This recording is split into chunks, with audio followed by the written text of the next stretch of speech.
que en algún momento, después del 45, no sé, 48, 50, 52, en algún momento tenía que pasar un acto, o un suceso, o una serie de eventos de rebeldía. Tenía que haber alguien o alguno que rompieran con aquello que se había definido antes del 39, pasó el 45, terminó la guerra, y entonces alguien tenía que decir qué pasó, porque terminó la Segunda Guerra Mundial, pasó el tiempo, pues la política, los políticos, lo que estaban haciendo, la reconstrucción de los países, pero en cuestiones de música, pues lo único que había era el blues o el jazz. ¿Qué sucede? Que alguien tenía, perdón la palabra, alguien tenía que hacer un desmadre. Y ese alguien, aunque es el rey del rock, es usted, siento que no fue él, porque él fue linda música, todo lo que queramos, pero el verdadero rock, el contestatario, el rock, el rebelde, el que dice por qué pasó aquello, por qué se murieron tantos judíos en la Segunda Guerra Mundial, y todas las consecuencias que tiene la Segunda Guerra Mundial, por qué la bomba atómica, él no pudo haber sido, porque él es un producto de Estados Unidos. Entonces, siento que después tenía que haber un suceso, y eso lo hizo el rock. Ese evento, o esa voz que tenía que levantarse y decir, o al menos protestar, y es obvio, a muchos no les iba a gustar. Llega a los 60, los 70, y esto yo agarro conciencia de ello. De la pregunta que yo le haría, en base a esta pequeña remembranza muy personal, no sé, ¿qué es? ¿El rock se adapta a los tiempos políticos de la raza humana? Y me refiero a la cuestión política, a la cuestión económica, a la cuestión revolucionaria. ¿El rock se adapta? ¿O al revés? La sociedad consumista lo atrapa y lo adapta a sí mismo, como usted mencionó más o menos. Siento yo que sí ha perdido mucho de su identidad, desgraciadamente. Que aquel rock que surgió, no sé, yo me acuerdo de los 60, cuando estaba la rebeldía de los Kinks, de los Rolling Stones, que nos llegó a cuentagotas a nosotros, incluso en el 75, cuando iban a llegar los Rolling Stones, y no llegaron porque alguien los prohibió, nos fueron perfectamente bien. Siento yo de que se ha perdido mucho, porque el rock para mí es versatilidad. Para mí el rock es versatilidad. Si alguien me dijera, ¿cuál es tu definición o tu calificación del rock? Es versátil. Porque con el rock, para bien o para mal, puedes hablar de Dios, puedes hablar del diablo, puedes hablar de política, puedes hablar de religión, de drogas, de lo que quieras, de positivismo, de algo bueno, de algo malo.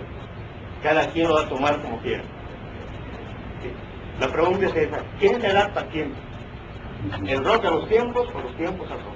Bueno, yo creo que es una pregunta buena, pero también habría que definir un poco el término de quién es un artista para poder contestar lo otro. Hoy en día, por ejemplo,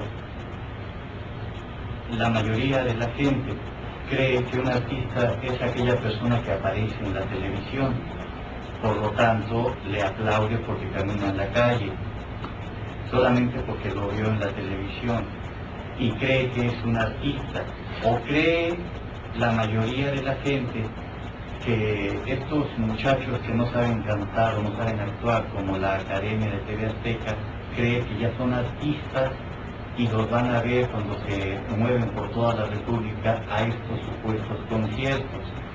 Yo creo que primero habría que pensar qué es un artista para poder contestar lo otro, porque los primeros rockeros eran artistas, es decir, eran personas que expresaban de su interior cosas que ellos tenían en la cabeza y que no estaban seducidos por empresarios para que dijeran lo que los empresarios querían, sino lo que ellos estaban proponiendo.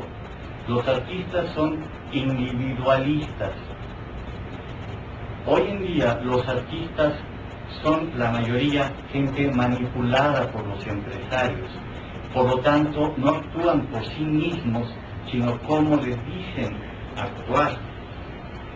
Los primeros rockeros, digamos Jimi Hendrix, nadie le dijo cómo debería tocar, sino él se expresaba porque lo traía adentro. Por lo tanto, esta personalidad, mucha gente, incluso hoy lo podemos escuchar en los discos, a veces nos remite a misterios sonoros o a percepciones que quizás no podamos alcanzar a concebir porque estamos delante de un artista, alguien que nos quiere decir lo que traía adentro. Con el paso de los años, las empresas discográficas se percatan de que el rock, a diferencia de lo que pensaban, era o podía ser un excelente negocio. En los años 60 y 70, como las disqueras grandes casi no aceptaban a los grupos de rock, recuerden ustedes que los Beatles fueron rechazados por una discográfica grande, porque les dijeron: ustedes muchachos están locos, no van a hacer nunca nada en la vida. Obviamente después arrepintieron el resto de su vida, pero no los aceptaban porque estaban haciendo lo que ellos querían hacer, no lo que les impusieron. Los Creedence Clearwater Revival, recuerdo que uno de los músicos, Tom Fogerty, que falleció en 1990, vino a México un día y tuve la oportunidad de platicar con él, y él lo que decía era que cuando comenzaban a tocar, los dueños de las discográficas les decían: no toquen esto, toquen algo más divertido, algo diferente para que los podamos programar. Y su hermano John Fogerty, que era el líder, se negaba totalmente a grabar lo que les dijeran que hicieran, sino lo que ellos traían en la cabeza. Por lo tanto, les costó mucho trabajo comenzar con sus grabaciones. ¿Por qué? Porque eran artistas, no estaban dispuestos a dejarse imponer por otras ideas. Con el paso del tiempo, repito, las discográficas dijeron que el rock y los rockeros pueden ser un gran negocio. Por lo tanto, les empezaron a imponer muchas condiciones y la situación empezó a cambiar. Yo creo que el rock ha sido, por supuesto, adaptado, pero ni siquiera por la masa, por las personas, por usted, por mí, por una mujer hermosa, no, simplemente son los empresarios los que han venido a poner las pautas de lo que debe de ser según ellos. Cobain se mató por eso. Él quería ser siempre un artista y lo declaraba, y decía que él nunca iba a ser engullido por los grandes empresarios. Y cuando se dio cuenta que Nirvana estaba haciendo el grupo de moda, no entendía qué estaba pasando o por qué lo estaban manipulando y por qué decían de que era el grunge, un gran inicio de la moda y todo esto.